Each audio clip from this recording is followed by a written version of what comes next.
It's a pleasure to have you all on board over here, and I think more and more people will be joining as we move on with the program. So over the last 2 months, the COVID-19 pandemic has brought to the fore the need for water, for access to water, safe water for hand washing, and how that is still a challenge for so many people, as well as the water that, at least across India, the migrants trudging across our landscapes to get home need for drinking purposes, and that has been a stark reality for us. The pandemic has also brought to the fore the need for investments in public health infrastructure, and which includes access to water and sanitation and good hygiene practices, involving decentralized and empowered local communities. And I think finally, the lockdown has made us realize the importance of access to the internet, the use of digital technologies for communication, for connection, and for learning, as we all live our separate lives far away from our families and our loved ones. This has been a very challenging time for the team and for many of us personally to get this website out, working remotely, under all sorts of pressures that I don't want to go into now. But with these few words, I would really like to invite my dear friend, Michael Fitzpatrick, all the way from the Catskill Mountains in New York State. And New York, we know, is one of the places which has been so badly affected by COVID-19.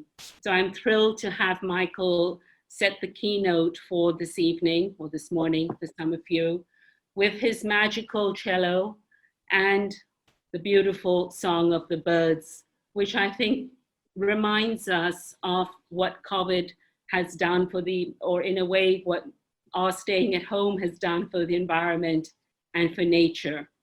So Michael, thank you so much for joining us, and play on.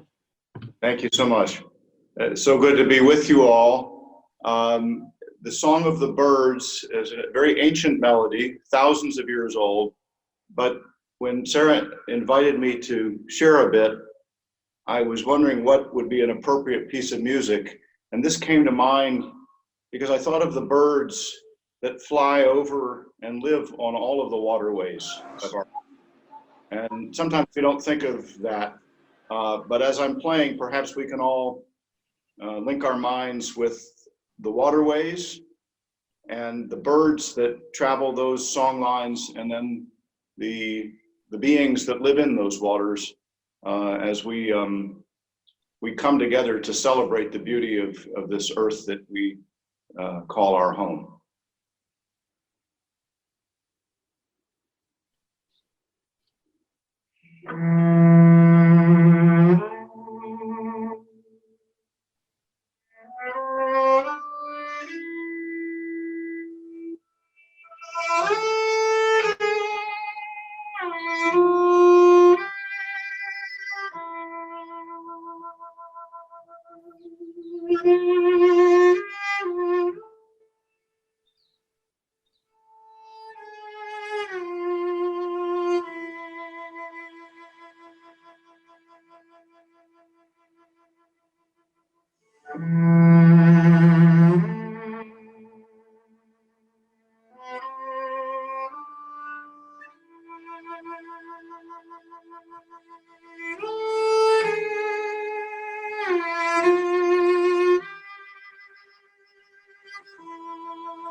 I was just wondering how we were going to clap, Michael.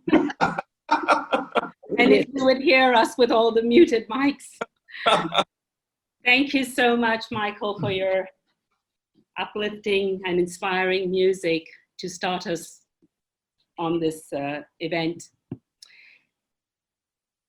I will come back to me.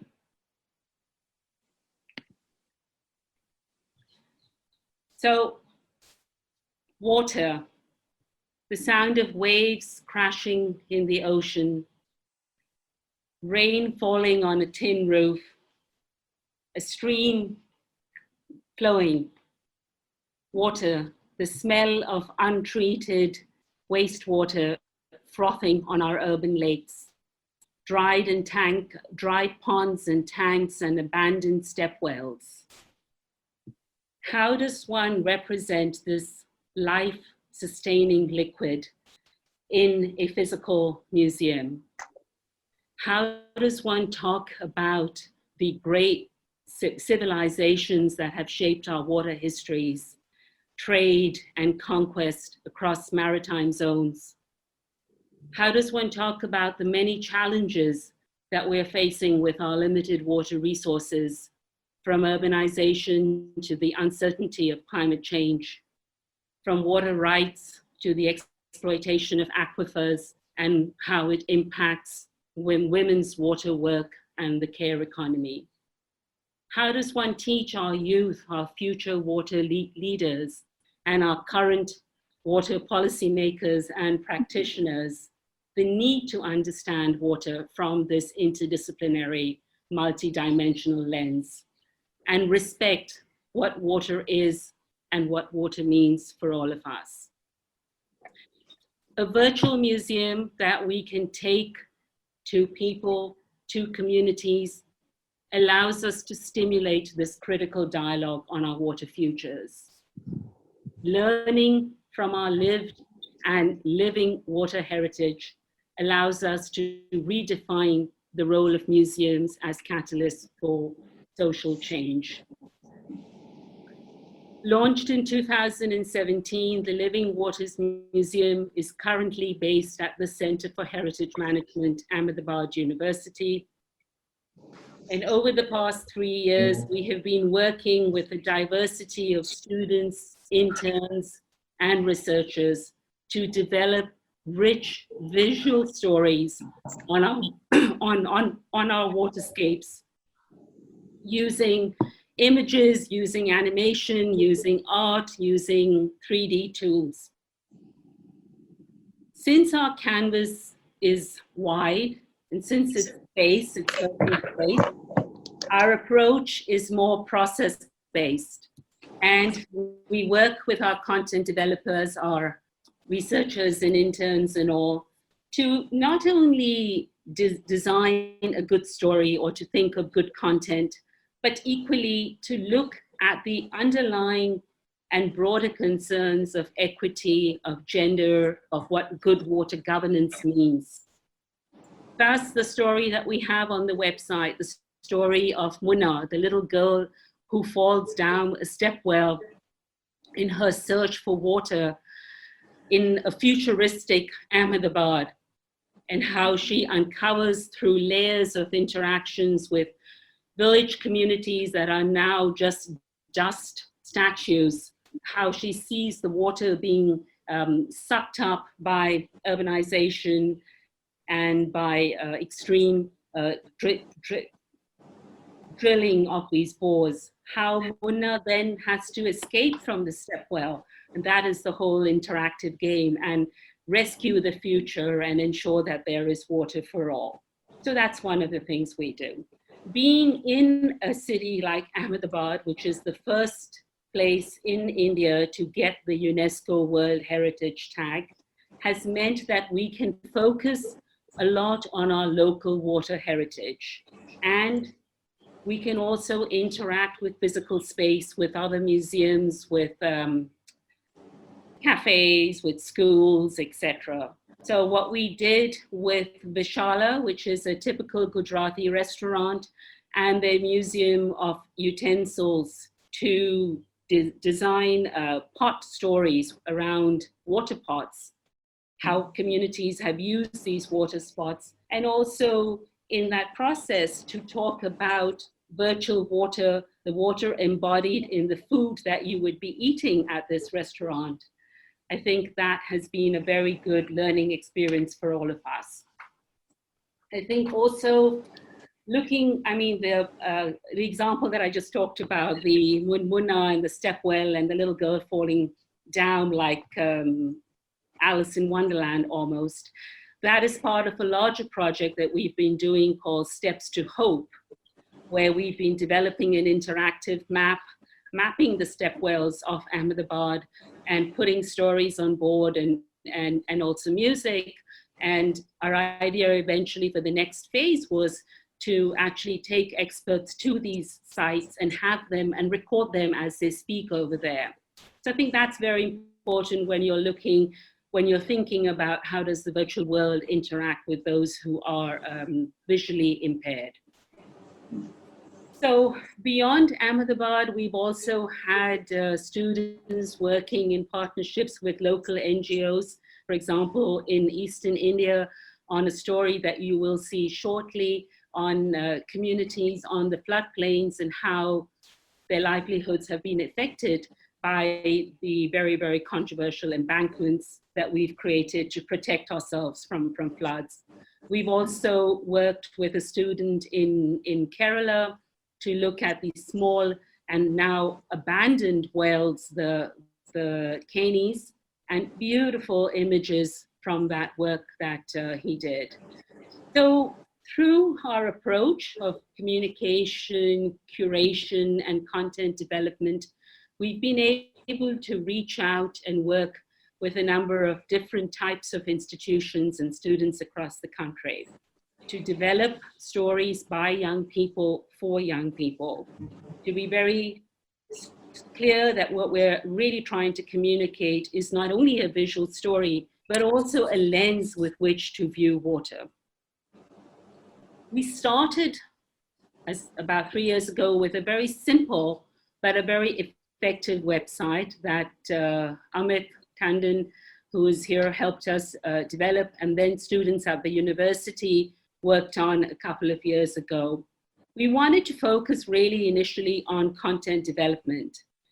And now that we have a wide range of content, we've decided that now it's a good time to invest in developing what looks more like a virtual museum. So I am going to pass on to my colleague Bhargav, who is the inspiration behind this design. And he and the tech team led by Jamish, who's also online, have worked very hard, particularly over the last 2 months of us being in this lockdown, to iron out all the glitches and to get the site up. There will still be things, Bhargav will explain to you his vision behind the site. There will still be things that we need to sort out over the next few months. But we wanted to organize this preview event on International Museum Day because many of you have heard me talking about this for many months now, and it's time that we launch it and get it going. So I'm now going to pass over to Bhargav, who's going to take you on a walkthrough of the museum. Bhargav.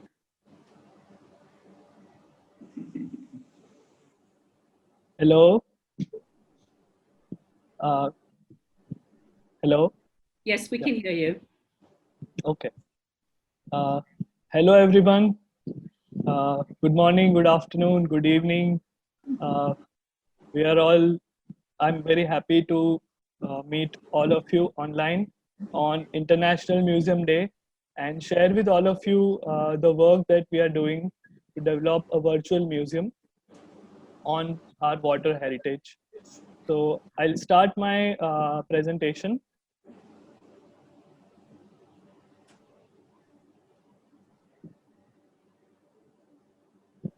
Before we go in the walkthrough, I will quickly share with you the inspiration for the design that we have developed. We started, when we started project, we had three points in our mind. First is the look and feel for the website, and for which we were taking inspiration from different forms of water. We brainstorm around different forms: oceans, rivers, lakes, droplets, atoms, and we really learned that bubble is one of the inspiring form for us, based on which we can inspire and design our website. uh, because bubble is the process of creating bubbles is so playful. You engage with the bubbles with a lot of curiosity, and even after you have all the bubbles, there is a playful engagement. uh, you like to burst them, and when the bubbles are flying, you have very interesting view from the inside. So we took inspiration from the form of bubbles. Then we also looked at how should we uh, the experience of looking at the stories on the museum. We took inspiration of from how we engage in a physical museum. When you walk across the gallery, you pass through different artworks in a horizontal movement. So we uh, got inspired from this, and we designed an exclusive interaction for the website where you would experience all the stories in the horizontal movement. And last, looking at the visual language, we took inspiration from the transparent water. The serene experience of looking at something from a transparent water, how it inspires, like how it brings emphasis on the layer which is down there, and that is a beautiful moment of reflection of lot of things. Looking at all these things, we have designed this museum, for which we'll do a walkthrough just now.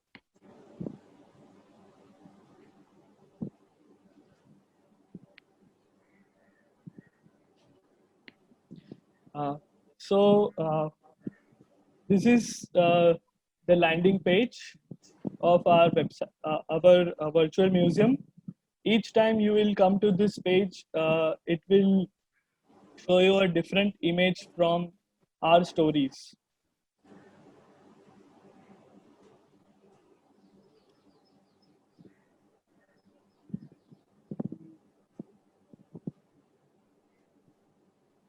As we go inside, uh, this is the home page that you will land, and home page is basically the center element, the circular element that you are seeing, is basically giving you a gist of the different stories which are in all different galleries that we have.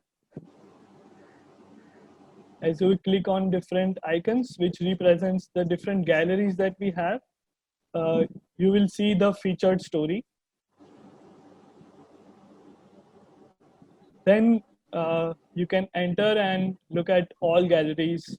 You can see we have 7 galleries which we have curated, and all the stories are distributed in different galleries. From here, we'll go in a specific gallery.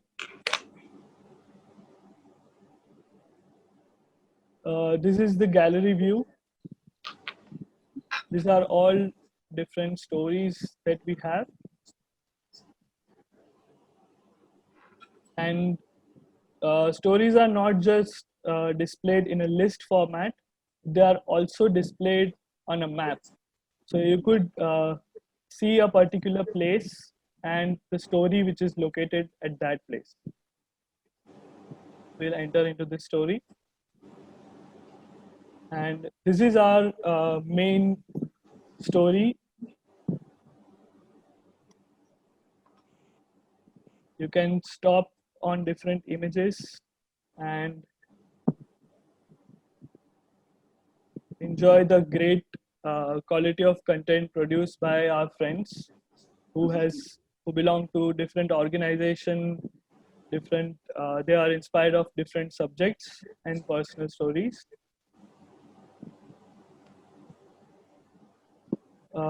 one of the challenge was how we can have rich multimedia stories, not just plain textual stories or only photographs.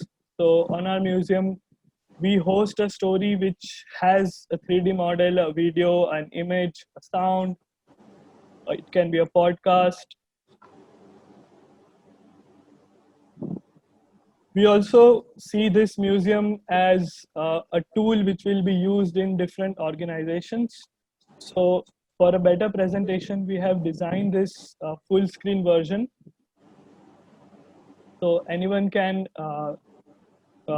exhibit content in a rich quality, high, uh, high resolution manner in any small zone environment. We are looking at different programs which we'll do in schools, our volunteers will do in different places. They can use this feature for better presentation. Now we'll go back to the gallery section. Here, one of the gallery is focused on the original projects which are done by Living Waters Museum. So there are 7 galleries. 6 galleries is where we curate the content that we receive from different artists, designers, researchers. And in this particular gallery, we curate all the content that we do our self-initiated projects. So Women Water Work was an exhibition launched on Women's Day. And for all our self-initiated projects, we have a different website. So you will see a brief preview here, and from here you will be also directed to a website which is dedicated to a particular project. You can also come back to the portal.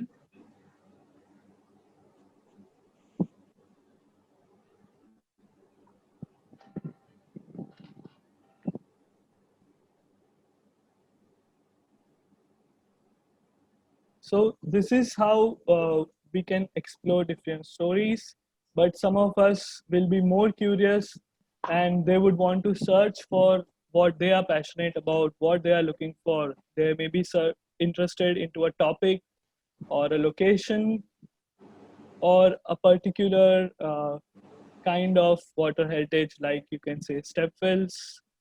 You can search for your interest and you will be redirected to that story.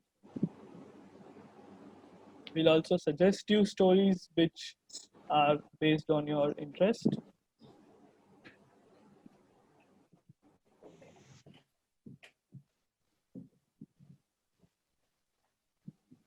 And we, on the homepage, we have a section called Resource Bank.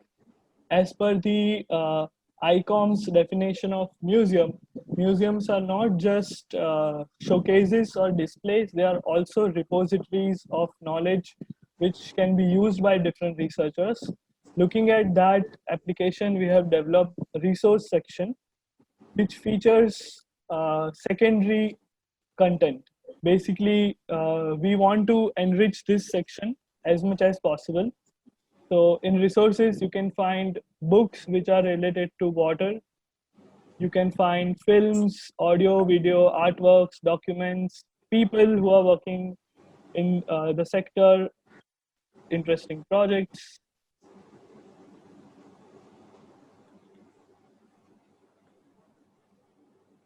You can, again, here also, you can search for your interest and you will find links which will feature different projects done around that keyword.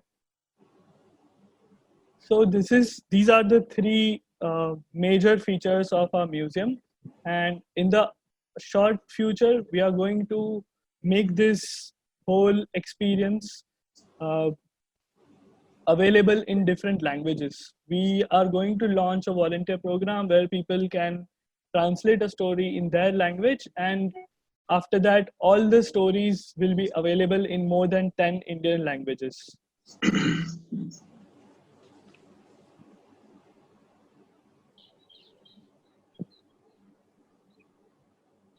So thank you. from my side. And after this session is over, you can all go to livingwatersmuseum.org. We'll share the link in the chat box and experience all the stories which we have uploaded, which are work done by a lot of people. And for now, we have launched this as a beta version because the whole project is still in a development stage. We are testing a lot of things, and mainly right now the website is very smooth for the desktop. For mobile and tablets, we are still optimizing it. On the occasion of Museum Day, we share this with you, and we hope that you like it. And if you go to the website and have any suggestion, please write to us. We would love to receive any critical feedback and update our project accordingly. Thank you. I think we should clap for you, Bhargav, as well. Thank you. I never thought that we'd be actually having a virtual launch for a virtual museum, but that's what it is, and it helps us bring so many people from all parts of the world together. So I'm going to hand over to a panel of well-wishers and supporters and friends in a minute. But before I do that, I just wanted to raise 3 points as we look to the future. One is, of course, that we will be expanding and building new content and engaging with universities and academic institutions to see whether we can fund young people for research projects, summer internships, and so on. So that we will do. As Bhargav already said, we will look to develop a volunteer program. Everything was ready to go before the pandemic put us all in lockdown, more or less.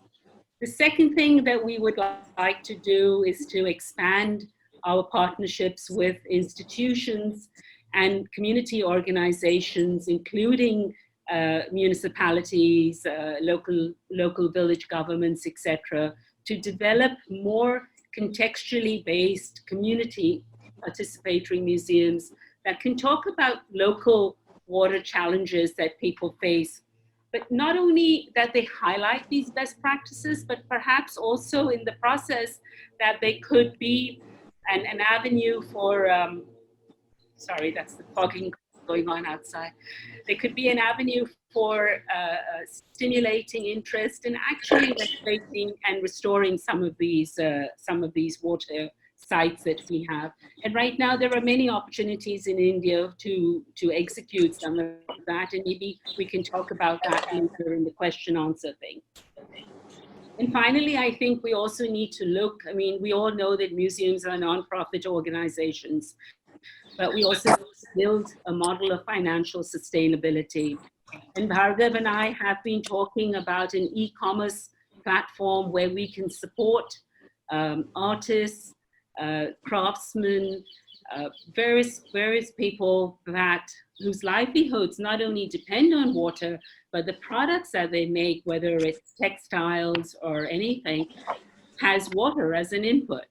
And how can we support these livelihoods, and how can we market some of these products through an e-commerce platform? And also products designed by young people, you know, t-shirts, museum souvenirs, etc. We also would like to look at the opportunities for eco-entrepreneurship around water heritage sites in India. And I talked a little bit about this when we had our seminar on Saturday, but that was something that I was very clear about, that once we have the content in place, we will expand to things on the ground, because as most of you know, I've been working in the development sector for 30 years and then moved into creative arts, and my whole interest in this thing is how do we bring these two spaces together. So with this, I'm going to hand over now to a panel, which I will moderate a little bit. So for the first 15 minutes, we have a few messages from people who've been a tremendous source of support to me from the global network of water museums. Philippe is here. Philippe Heipart is the program specialist for natural sciences with UNESCO in Beijing. But it was because of Philippe and Heriberto, unfortunately, who cannot join us, the coordinator for the global network, that I was allowed to come to a workshop in Venice 3 years ago, actually after the workshop closed its list of participants. And that has been interacting with water museum professionals, because when I started this journey in India, no one knew what a water museum was. Why would you do a water museum? What on earth is a virtual museum? So I had spent almost 1 year just talking about the idea. So Philippe, and then we have my dear friend Basha Erlin from New Mexico, who's a water artist. And Basha and I have been talking about this museum again from, I think, Basha now 20 years. And Basha is going to share some of her work in the field of water and art. And finally, Hugo from a place which I'm going to find very difficult to pronounce, Hugo, but Kringverden Museum in a town called Hertogenbosch, oh my God, in the Netherlands. But Hugo hosted the second annual meeting of the Global Network 2 years ago. And Hugo explores the waterways, and the country is full of waterways, and he actually drives a boat or rows a boat. And I want him to talk about the new water museum that they're opening up, and a little bit about ideas for collaboration across geographical borders. So over to you. Let's start with Philippe first. Could everyone who's not speaking please mute your mic so that we don't get background sound? Yeah. So Philippe. Yeah, thank you very much, Sarah, and hello everyone. Congratulations for this great achievement, and thank you in your introduction for mentioning Venice, because that's where I'm presently.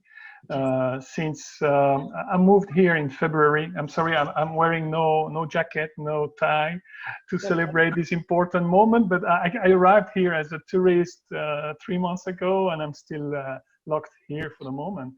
And I'm saying that because that's great. What you have achieved in this difficult time is really amazing and a great inspiration for all of us. And I'm also very impressed by the fact that only 3 years ago, we were on the San Marco Basin on a boat, and this was we were celebrating the birth of a network. And now for the first time, we celebrate the birth of a museum. I don't know if you realize, Sarah, but then this will be the first, and I hope not the only one, but the first museum which is a member of this global network of water museums recognized by UNESCO Intergovernmental Hydrological Program, the first one since its birth as a member of the network. So that's really, really a great achievement, and we are all excited to see now how it will grow and develop, as we also hope the whole network will grow. So my first quick point would be, in fact, a call to all of us to look at what you have just achieved, and you will continue to develop as an inspiration inside the network itself. I mean, we all face these difficult times where people cannot move. We realize that we all have to develop and use more these technologies, digital tools, and multimedia approach in achieving our goals. And so definitely you're showing and paving for us an important way to do that. And definitely we will need that much more in the future. We still hope people will move and have also the physical and personal experience in museums, but it's interesting if you take that as an inspiration to complement what is already there in many museums, also in a digital way. And my second wish is that, of course, we could find common ways to treat those materials, to make them available. I like very much that you have already plans to make more research, to involve communities, to involve partners. Let's do that also on the global level. I like to see on the map you have showed as one of the accesses to the museum, your museum, a world map, not just India, but then the entire world, where other colleagues and friends from the network would have developed digital contents compatible with what you have done. So it would give us an opportunity, a unique opportunity then to compare and enjoy the different approaches, the cultural, historical way of treating water in our culture and civilization. That's really very interesting, and we will do that much more in the future. And by the way, that's my last quick point. I mean, you know that we have just selected the winners of this contest, The Water We Want. Beautiful works, again, drawings, but also videos. We are just missing the music, I would say. No, there's even music in it. And so we will do like you did. I mean, we will try to bring that to the public, a large audience, through digital means. And that's very important. And I think, as you said properly, we need this kind of approach also to reconnect people to water heritage and the importance of water in our society, in our civilization, in all the different multifaceted ways. It's not just a resource, it's not just a problem, it's also part of our culture, our religions, our daily lives, and definitely people need to reconnect to that. And all these means are very powerful, like the music by Michael before, and other means are very powerful to reconnect, I would say, emotionally, our society to water. So that's what we expect from all museums, and I have no doubts your museum will do that really strongly and efficiently. So welcome to the family of, we call it the water family of UNESCO IHP, and now you're part of it. And so we will enjoy a nice journey together. Thank you very much, and best regards to all. Congratulations again. Thank you so much, Philippe. I've already been a part of the family for 3 years, but I guess we've grown into a museum now more adequately. So I'm going to ask Basha to say a few words, please. Hi, can we spotlight Basha? Hi. Am I unmuted? Yes. Hi, greetings from New Mexico, everyone.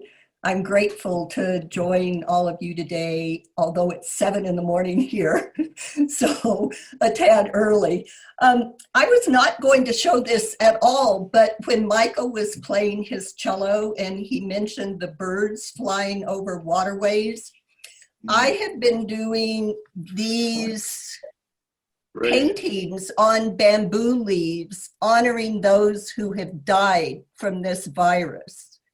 These are called the Pandemic Elegy.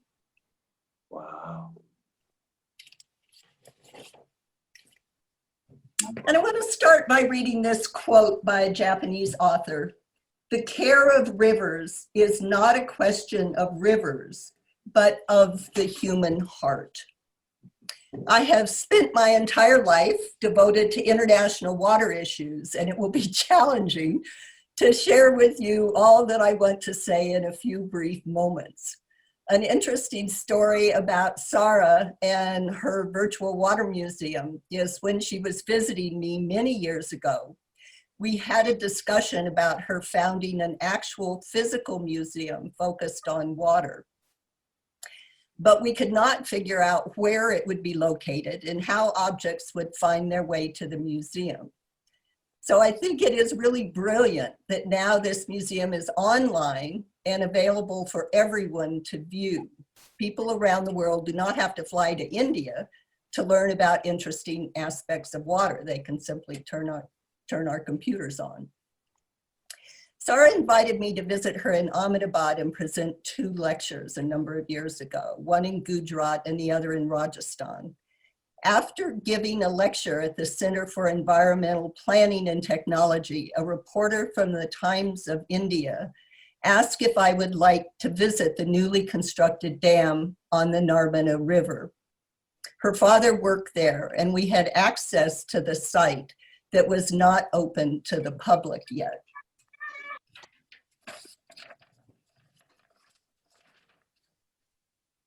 At dawn on the second day, we walked down to the river and witnessed pilgrims who start at the Arabian Sea and circumambulate the entire 2,600 kilometer distance. At each small creek or tributary, the pilgrims scoop water into their cups, take a drink, and offer a prayer. This is an image that I have right here in front of me in my study, so I see it every day. It's always been very meaningful to me. I have written about many global rivers for National Geographic, including one about the Narmada River. These can be found at my website, bashaerland.com. While in India, Sarah and I visited several of the magnificent old step wells. I had been creating scrolls depicting waterborne diseases, because unfortunately I've had a number of them, and hung this scroll.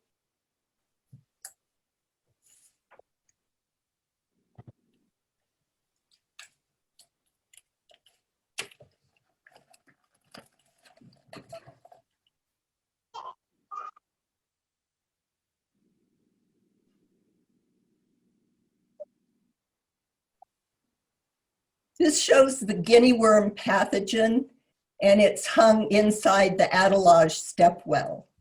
The scroll is made from sari silk because it can be used to filter out large pollutants for drinking water purposes.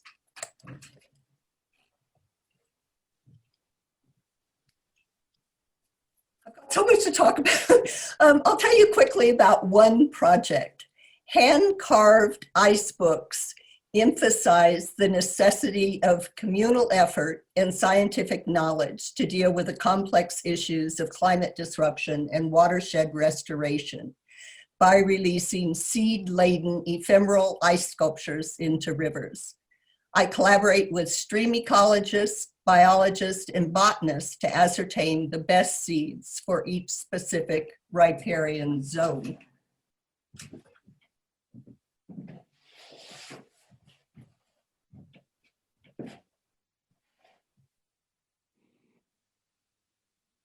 Here is a photo of a 300-pound ice book on the banks of the Rio Grande being read by a child. And she totally understood this work. We have a wonderful video of her. It's really, she was just fantastic. She said, I know the pages are made of ice, but when they melt, they're water and you can turn the pages. So what the seeds in this particular case are cottonwood seeds.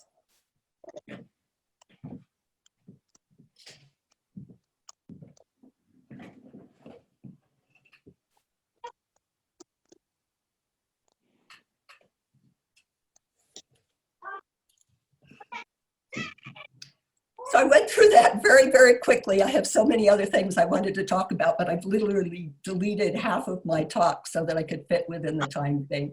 So thank you all very, very much. And I hope that each one of you are finding interesting ways to thrive in this time of quarantine. And thank you, Sarah, for organizing this meeting. Thank you so much.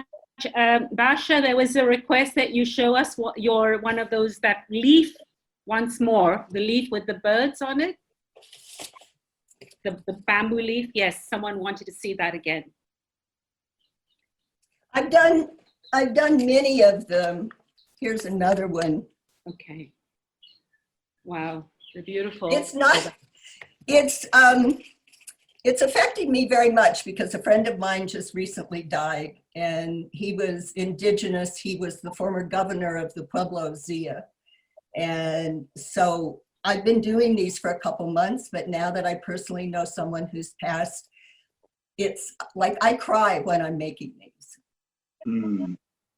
I can imagine. Thank you so much, Basha. I know these are hard times for all of us. I'm going to ask Hugo. Right, can we bring Hugo onto the screen? Hugo, you can. Thank you, Sarah. Hello, Hugo, everybody.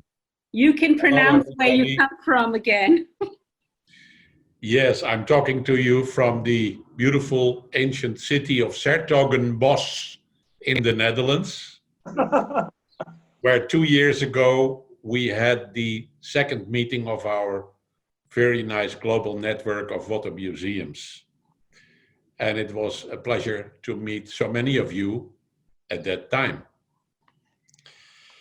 Sarah, congratulations, not only for you, but also for your team, because I think that you guys have been pioneering something that could become mainstream in the future.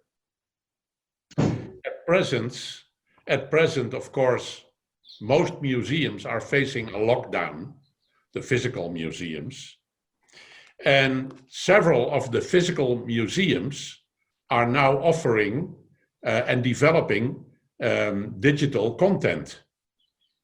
And in fact, our local museum here in Den Bosch, I just did a virtual tour with a tour guide, and it was fantastic. I saw even more with this virtual tour than I would have seen during a real life analog visit to the place.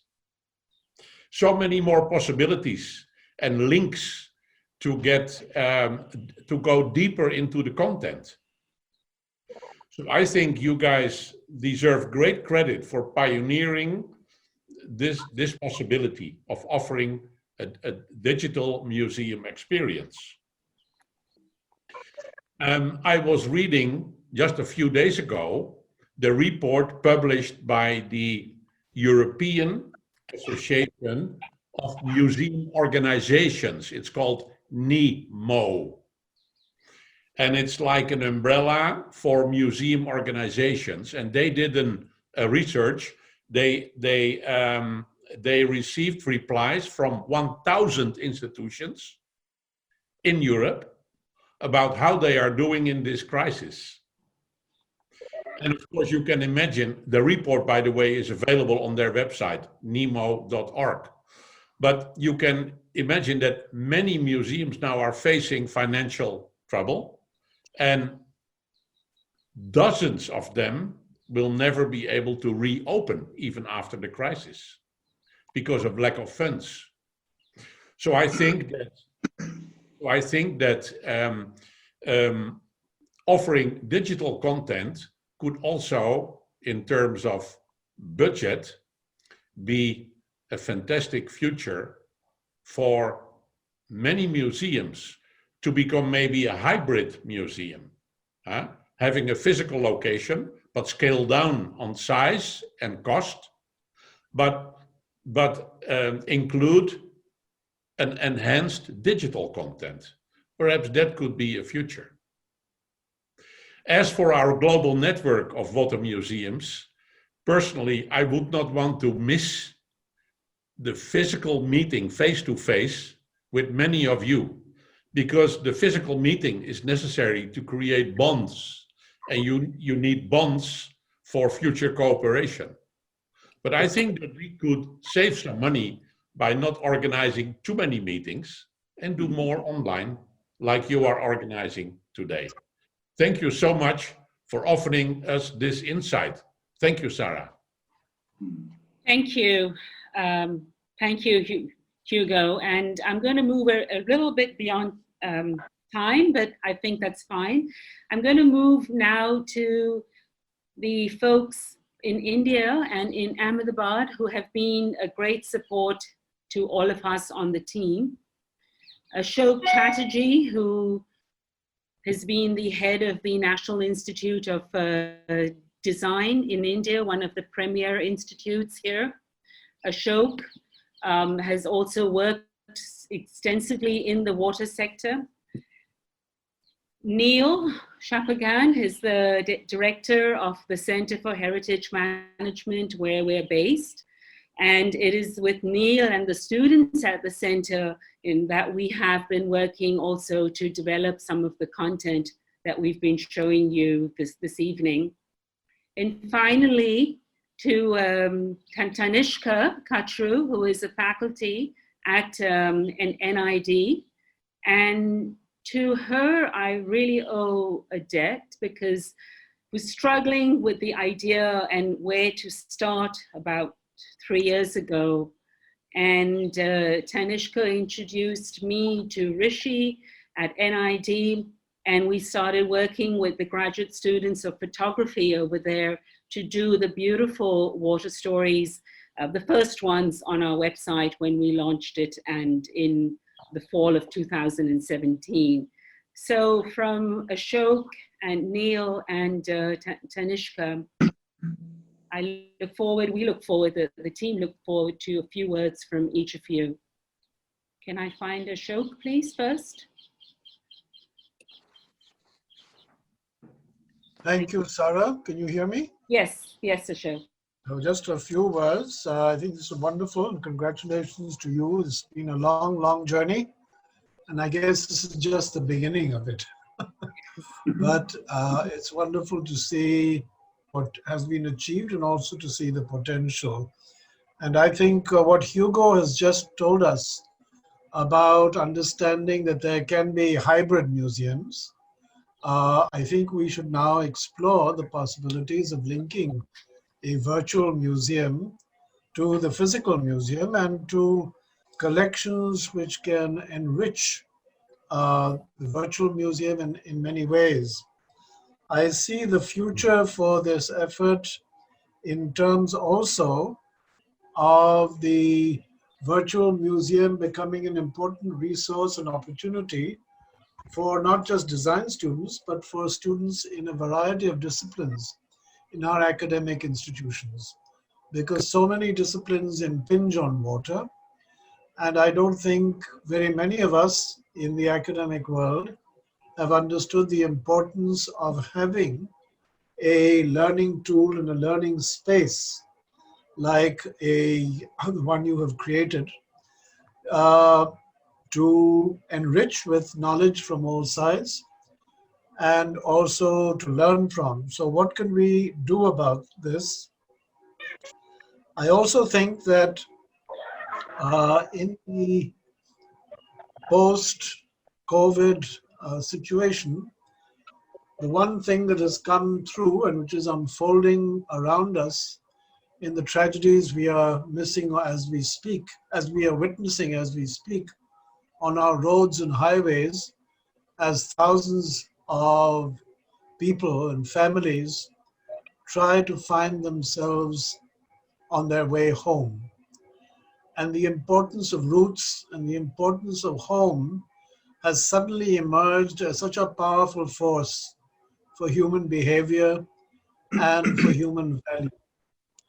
What advantage and what learning can we take from this experience in order to take the virtual museum and its content into the villages and spaces which have now over these past weeks become such a powerful symbol of refuge and of well-being, underlining perhaps how brutally society has ignored these spaces. And I think anyone who understands village culture will also understand the importance of water in that village culture. And so I think that perhaps there's an opportunity here to go back to values and to go back to concepts of well-being and of home. And what are the factors that make life worthwhile? And perhaps for this effort to contribute to the articulation of another paradigm of development, which looks at human progress not as infrastructure, but as human well-being. And within that, the importance of water and our natural resources. So perhaps we could do that. Another factor which I think, just a footnote to this, I know you've been looking at some of this, is perhaps in the future to look at our coastline. We have an advantage in India of having the largest coastline in any country. And what can we contribute through the effort you have made to the understanding of communities who live on the coastline and who are so marginalized and so invisible that their contribution to our society is hardly understood, and who have a rich resource of knowledge, wisdom, craft, and of technology and scientific wisdom. How can we bring them more strongly into the mainstream through this? And I would also suggest, finally, particularly because both of us come from that region, that the Himalayas become, the mountain ranges around the world and the Himalayas in our country become a very specific focus of the Living Waters Museum. And to see what we can do to bring a halt to the dreadful way in which the sources of our rivers and our mountains are endangered today. Thank you, Sarah, and very good luck to you and all the team. Thank you so much, Ashok. I'm so glad that you mentioned these 2 points, the fishing communities and the mountains, the Himalayas, where many of us who are online have spent time studying and working and been inspired by the mountains. But the fishing communities has been very much an idea that I have in my back of my head, and have already started conversations with people engaged with our fishing communities in India. So that is a project that's very much in the very, very early stages. And for the Himalayas, when I presented at ICIMOD in Kathmandu, the International Center for Integrated Mountain Development, a few years ago, there was an interest in developing a South Asia portal on water and culture, and also taking the idea of living waters, but making it more of a South Asia and regional focus. So that, again, that will need institutional support. But I'm handing over to Neil, who now knows all about institutional support and what we can do. And is Neil online? Yes, sir. Yes. Thank you so much, Neil, for all your support over the last 2 years, 3 years. Thank you, Sarah. Good morning, afternoon, evening, everyone. Thank you for joining this wonderful event. Let me say a few words on behalf of the Center for Heritage Management as being its director. It's my privilege, and I'm very happy to see this milestone being realized today, as we have been realizing several earlier milestones together in Sarah's journey by being at the Center for Heritage Management and leading this initiative of Living Waters Museum. For me, from the university side, I see a few cities that Sarah has been creating, and I think the Living Waters Museum is the outcome of that. One is for us at the Center for Heritage Management, the key mandate for us is to rethink heritage, expand the heritage discourse, and think of heritage as a way of talking about livelihood, talking about people, and thinking about future. It is not about past, it is not about some, just about monuments, but it's about much more than that. And when we were developing our program, the master's program that we offer, the journal, and several other things that we do, we're constantly looking out to opportunities and collaborations where these ideas about critical discourse and heritage and a holistic management perspectives can be developed. And I think, Sarah, when you brought in this idea to the center, and we have been privileged to host you so far, and I think your initiatives have gone beyond university, beyond India, globally. I think that has helped us at the university also to benefit from this network on water heritage, water museums. I can also say that that has also been supplemented by the Center for Heritage Management being part of several other UNESCO networks, particularly on heritage management education. And I think what have been beneficial to us is to look at water as an opportunity to think about heritage in a different way that matters to people, not just about, some frozen ideas or some exotic ideas. It's about people, it's about livelihood. And so I perceive this project as an action research project. It's not just research, but also doing some action on ground. It also connects to the idea of museum. And I think as Sarah and several other speakers spoke, it has allowed us to reimagine museum. And as Professor Chatterjee mentioned, in this current time, and probably thinking about post-COVID world, probably this idea, this experiment would have a lot more relevance. And I think it allows, and as we have been having conversations since last few weeks, I think this is a great moment to see the reality of those innovative thinkings. So I would like to thank Sarah and her team And I would also like to mention here that not only this is Living Waters Museum being part of the, the Global Water Network, Water Museum Network, but also I think this has been very much integral part of Ahmedabad University's educational journey, particularly through Sarah, as she has been, involved with an undergraduate studio on water. That was a very exciting studio for students, but also it has provided a lot of research and experiential opportunities for our own students in Masters in Heritage Management at the center. So I think it has been a very interesting academic, professional outreach and action research kind of an engagement that Sarah had brought to this museum. So we're very happy to be part of it and very happy that we have been able to support you.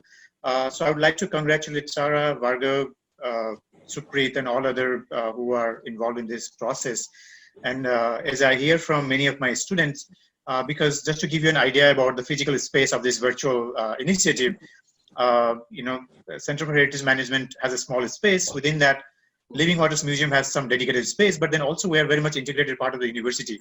And I'm very happy to see the students, whenever they have time, they would enjoy spending time with the Living Waters Museum space, the physical space, and working on the physical and the virtual ideas, but also doing a lot of field works. And we have done some studios together. Students have been very productive. So I think it has been, and academically, it has been a very good experiment in pedagogy, very good experiment on how to work with communities, which have dovetailed very well with the philosophy of the center and our academic programs.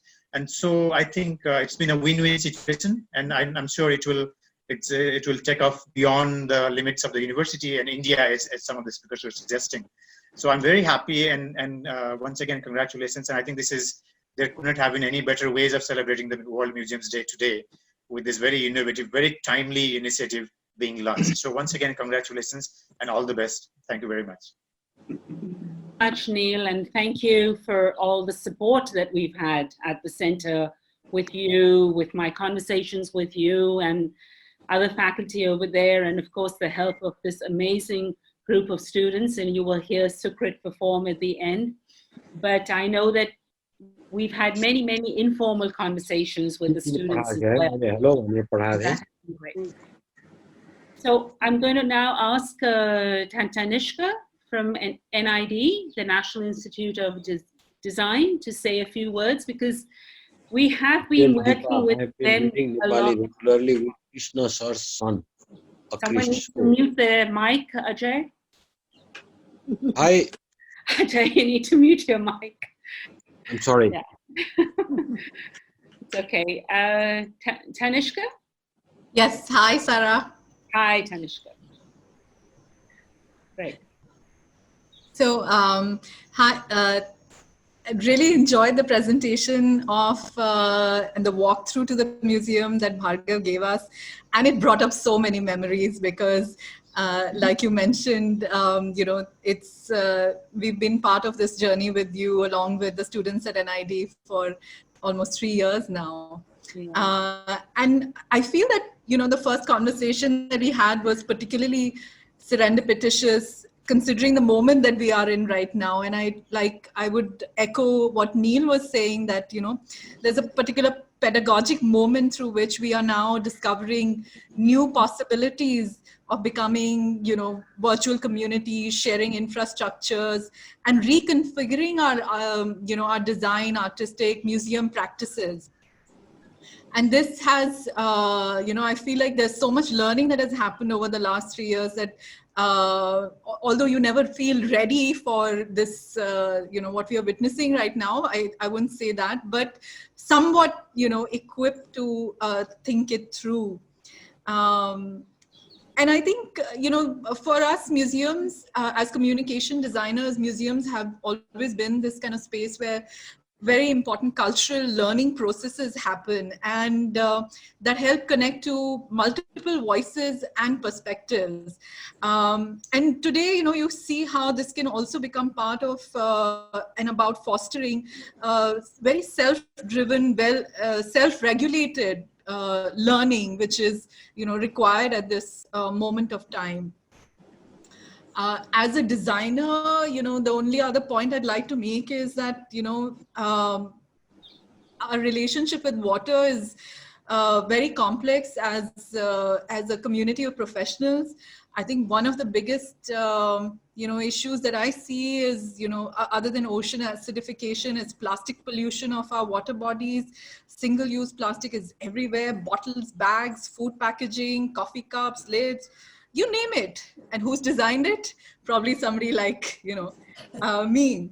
Okay, so without significant and really urgent change, we actually face handing the next generation a garbage dump instead of oceans, rivers, and lakes.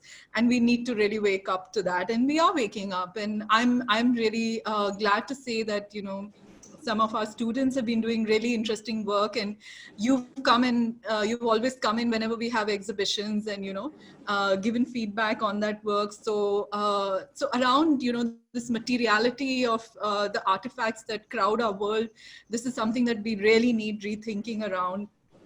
And we need new pedagogies for this new kind of thinking. And that's, I think that's a really important moment of reflection that we need to make right now.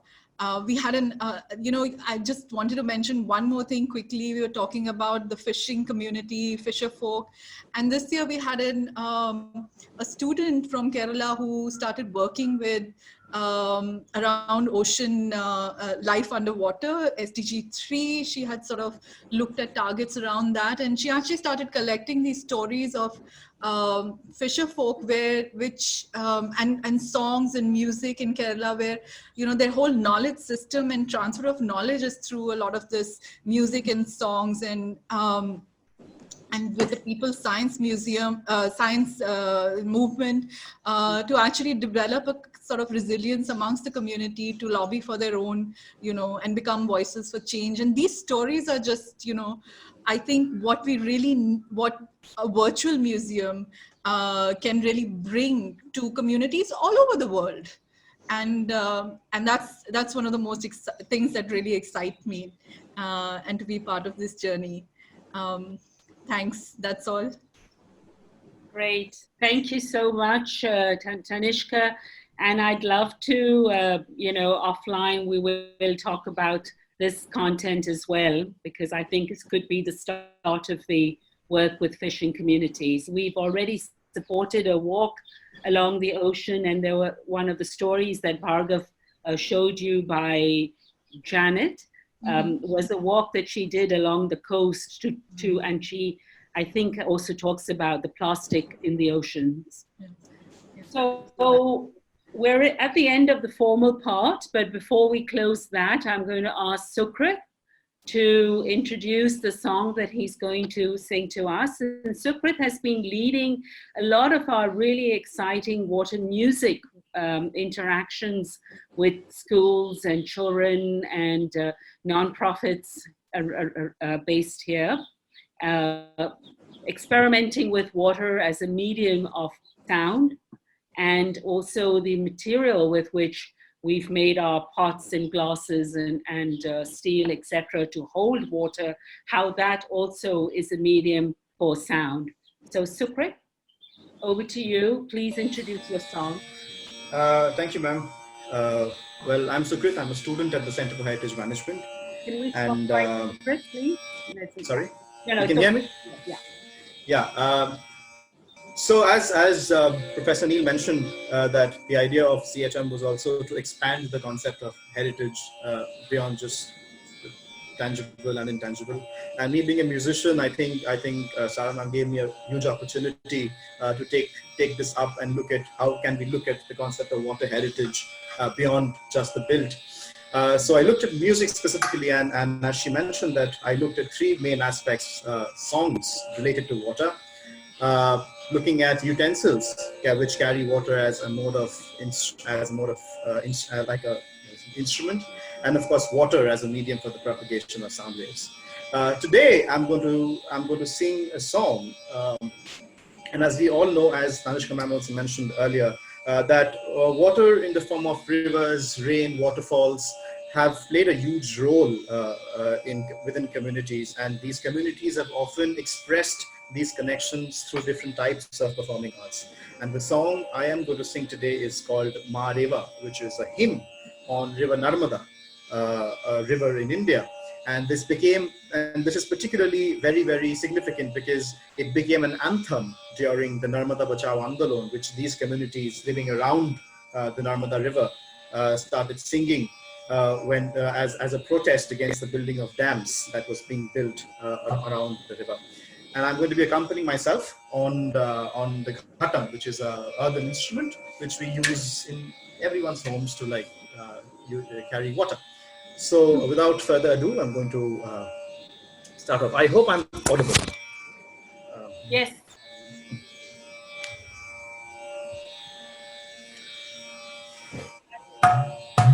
किधर है इतना देर लगा तुमको See some noise here. Mareva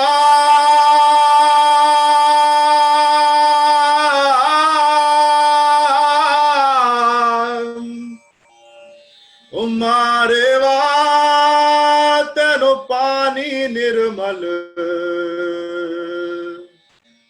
kal kal ve to jao re mareva teno pani nirmal kal kal ve to jao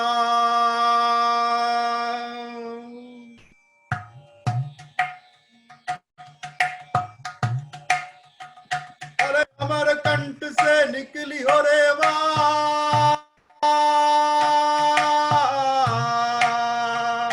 अरे अमर कंठ से निकली हो रेवा जन जन करी रहो तारी सेवा सेवा से सब पावे मेवा सेवा से सब पावे में असुभेद पुराण बता क्यों रे मारेवा तन पानी निर्मल कल कल वे तो जाओ रे मारेवा तन पानी निर्मल कल कल वे तो जा तू जो मैया चरण कुहारी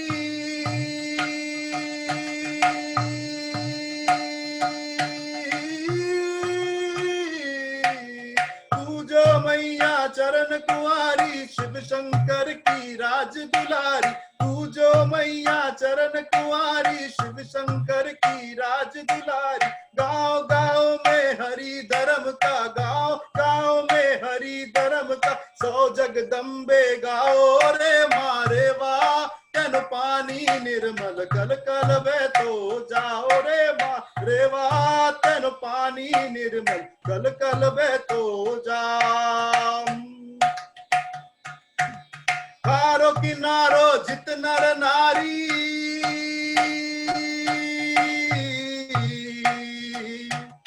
कारो किनारो जित नर नारी परिक्रमा करे पग पग सारी तारो किनारो जित नर नारी परिक्रमा करे पग पग सारी तारी महिमा जग से न्यारी तारी महिमा जग से न्यारी सो जगदम्बे गाओ रे देवा तेन पानी निर्मल कल कल वे तो जाओ रे मारेवा तेन पानी निर्मल कल कल वे तो जाओ कल कल वे तो जाओ कल कल वे तो जाओ रे मारेवा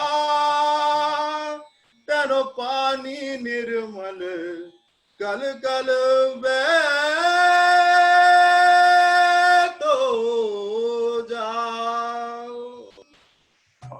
Thank you. Yeah. Thank you so much, Sukrit. That was beautiful.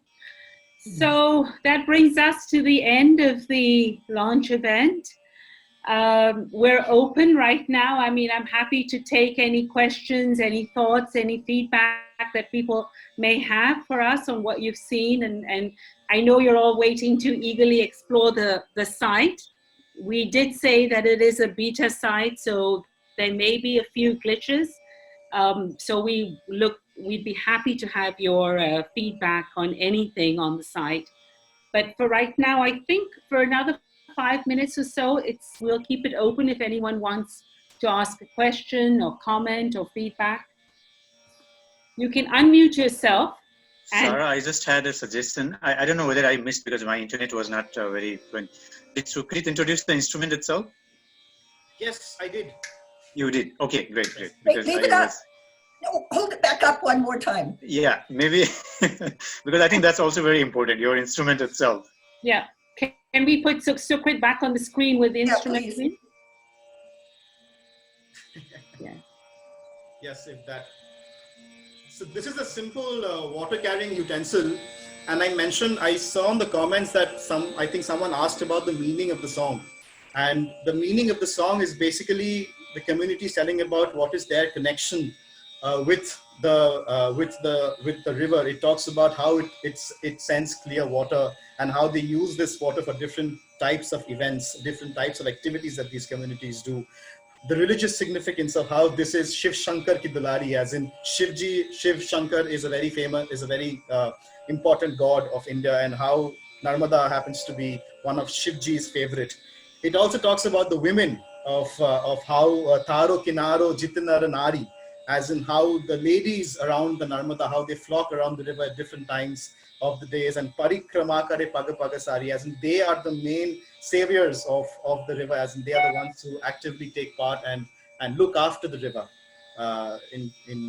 at all times, and specifically in these times when during COVID, when nature is really playing a very important part, and people are actually going back to what they belong to and what they connect to.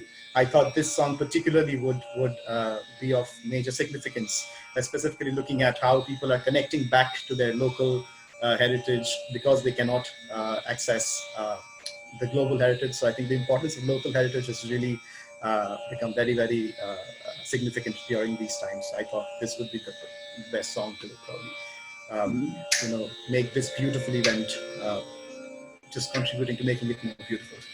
But thank you so much. I think Sarah ma'am has given us a beautiful opportunity to probably take this forward. And she said that we've been able to do much with different types of communities, taking this forward with a bigger audience. And it's been appreciated as well. And hope we can continue the good work and take it forward to more people. Okay. So I have a few questions that are coming up on the chat screen. And I'm going to just try and read out one or two, and I don't know, probably, I hope I don't have to answer all of that.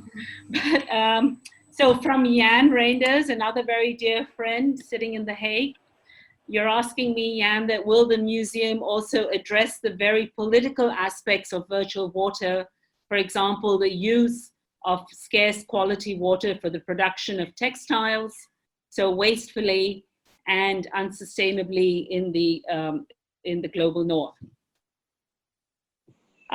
Yes, I am. I don't think Romit is on, but I have in the last year or two been part of an advisory for a project on women, textiles and water that looks at sustainable from not farm to fork, but farm to fashion, it's called. Looks at the development of sustainable cotton in India, and also how can we minimize water consumption in the production of textiles and clothes, and also how can we ensure access to water and wash facilities for women and men engaged in the textile sector. And that the corporate partner for that, and also probably a big exploiter, has been Gap Inc., Gap and USAID. So I was hoping Romit would be online to talk a little more about that. But yes, I think we are looking at ways that we can visualize and disseminate some of that work as well. Okay. Are there other questions? No.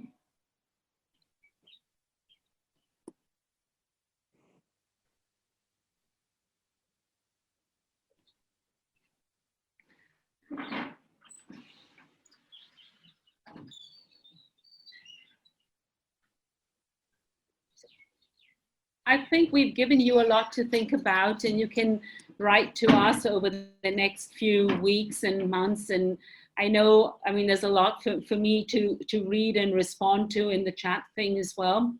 But happy to see so many of you joining us for this. I know International Museum Day is a busy time for people in the museum world. Okay, Adam wants to ask something. Yes. Harsh? And That me? hi, yes. I see a message that Adam wants to ask something from Harsh.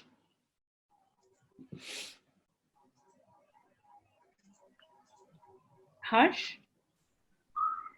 Yes, I saw Adam's raising his hand, so I just had to mention that. Okay. You're better with the computer than I am. I just put my hand up like I'm in the class, you know.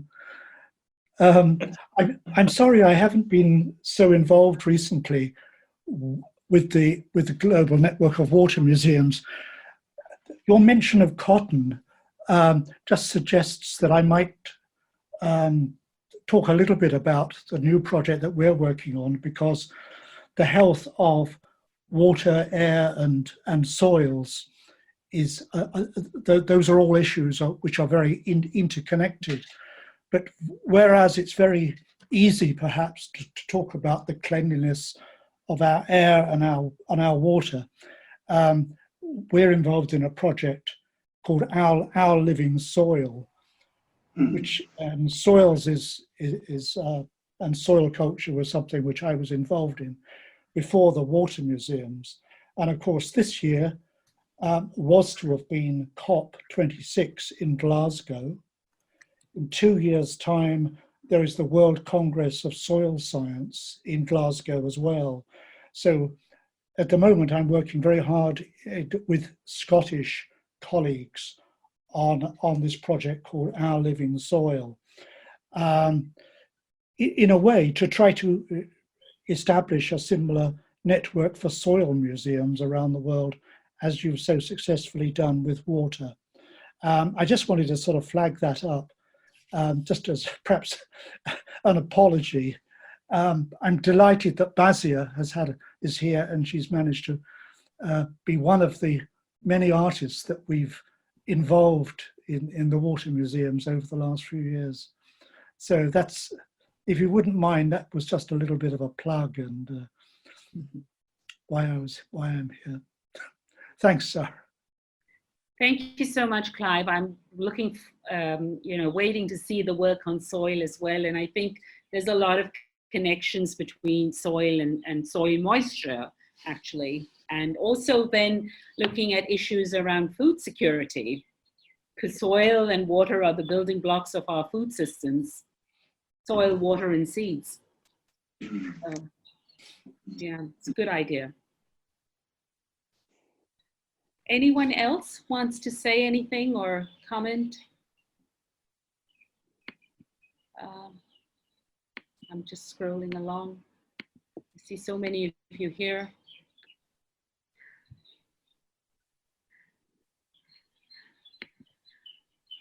Only just to perhaps add that, of course, Hugo already has the World Soil Museum in the Netherlands. So the Netherlands have everything. Well, I agree with you on that, Clive. Thank you. But one thing came to mind. Museums is not just about creating admiration, it's about creating participation.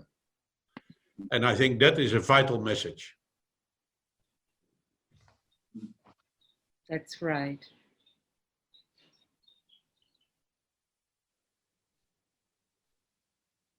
Okay, so I think quite a few people have already begun to sort of leave this leave this event, because it's run into an hour and a half.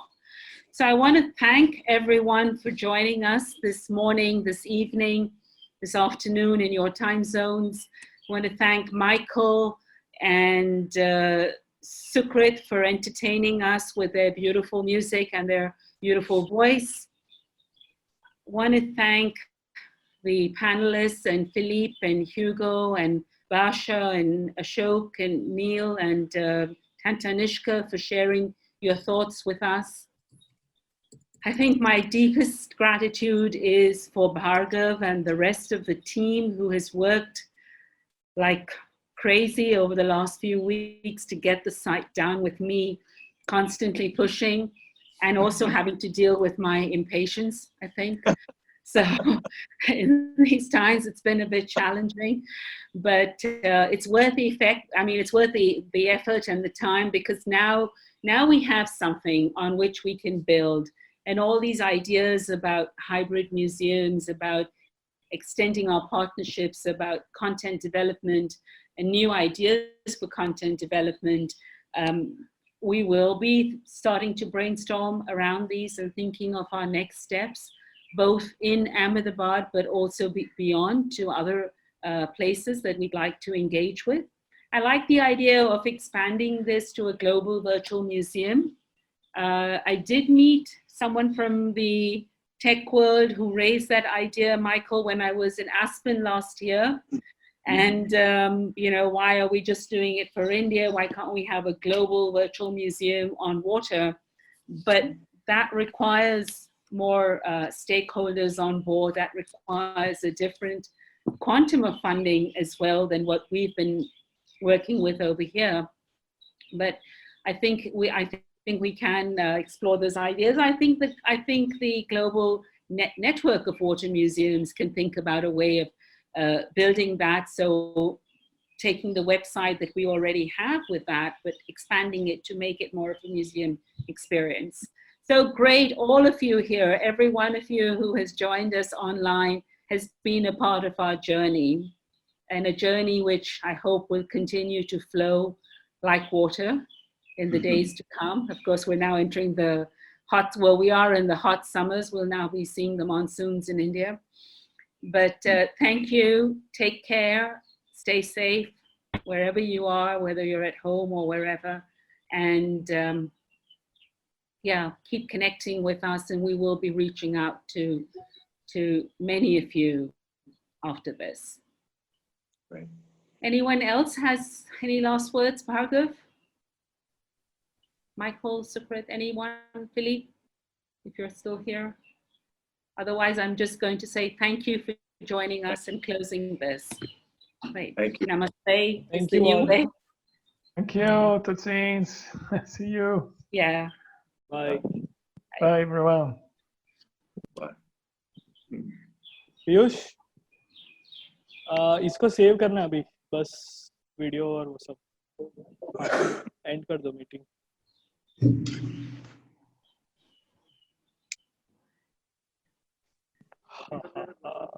यहाँ